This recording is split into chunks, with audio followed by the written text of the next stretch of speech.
Hello and welcome. This is Greg French. Today we're going to be talking about Chapter 3 in our A+ Computer Repair series. We're going to be looking at PC Repair Fundamentals. Objectives. We're going to learn about the PC support tools, learn about preventive maintenance plans, learn how to work inside a computer case, learn what happens when you first boot a PC. Objectives continued. We'll learn how to solve a PC problem. We'll learn how to troubleshoot a failed boot. Introduction, basic repair skills. Going to develop and implement a maintenance plan. Maintenance plans are very important. This will help to extend the life of your computer by following it. Understanding the events that occur at startup, also very important for troubleshooting. Need to know what these startup events are and how they proceed. Advanced repair skills, using common sense guidelines to solve problems. Interview a user, determining if a problem occurs before or after the boot, and troubleshooting and solving a failed boot. PC support technician tools, help techs maintain computers. Help techs diagnose and repair computer problems. Criteria for choosing tools. The level of PC support you expect to provide and the amount of money that you're willing to spend. We have either field techs or bench techs. Bench techs usually have to repair the computers and the parts that the techs bring back. A lot of stuff is just disposed of because of cost. It's not worthwhile to repair. Some essential tools. A ground bracelet, very important for grounding both the individual and the computer, including a ground mat and grounding gloves. Torx screwdriver set. You need a good set of tools. The Torx are going to be needed on a lot of computers today. They use Torx screws instead of Phillips screws. Recovery CDs, DVDs or floppy disk, real important. Targeted for the OS. I'm also using bootable flash drives for many laptops that don't have CDs. We'll talk a little bit about that. Here's a typical set of tools that a tech's going to need. One real important is the flashlight. You can see over here we've got some tie wraps.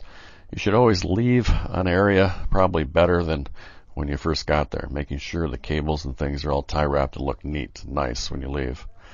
Diagnostic CDs are real important. Being able to boot up a computer that won't boot to its hard drive. Going to need some diagnostic boot up CDs in order to do that. Also, you might need an anti-static bag or something if you need to take something away from the work area. Also, some compressed air for blowing out the dirt. Down here, they've got some cable testers for network cables that can come in real handy. Recovery CDs. Real important to understand what a recovery CD is and even how to make one. I've got another series on that, and it's a good series to go through. Being able to create a bootable CD that you can use as a maintenance CD. These are used to boot a system. Also used to repair and reinstall Windows, especially using the flash drive if you don't have a CD-ROM. Primary recovery CD source, PC manufacturers preferred. I usually create my own so that I can reinstall operating systems very quickly, generally using an image and using Ghost to do this. That way I can restore a computer in a few minutes. Operating system distributors such as Microsoft. Some hard drives have a hidden recovery partition. A lot of your laptops have hidden hard drive partitions so that you can just press a series of some of the function keys and get a reboot and reinstall of the operating system that way. Hidden partition can be used to reinstall Windows, access hidden utilities by pressing, again, function keys at startup. Kind of an example of some of the CDs that are available, including the Microsoft's install CD, and then some of your other CDs for maintenance. Loopback plugs. Loopback plugs can be used for testing ports, used to test various ports. Some ports such as the serial, parallel, or USB or network ports. How to use a loopback plug. Plug it into the port that you're wanting to test, and then run the software. There's usually some software, and what that does is just exercises the port, sends data out, and brings data right back in, just to check to see if the hardware is functioning properly. Example of some of the plugs. On this side here, we've got, looks like 25-pin parallel port. And over here, we've got a small serial port. Cleaning pads and solutions.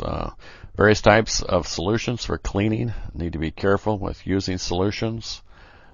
Example, some of these might be for contact cleaning. Warning, solutions may be flammable and or toxic and or hazardous to your health. Source of safety and emergency instructions. Side of the can is usually a good place to look for some kind of information concerning the solution as far as the hazards that it might pose. There's also material safety data sheets that can be made available.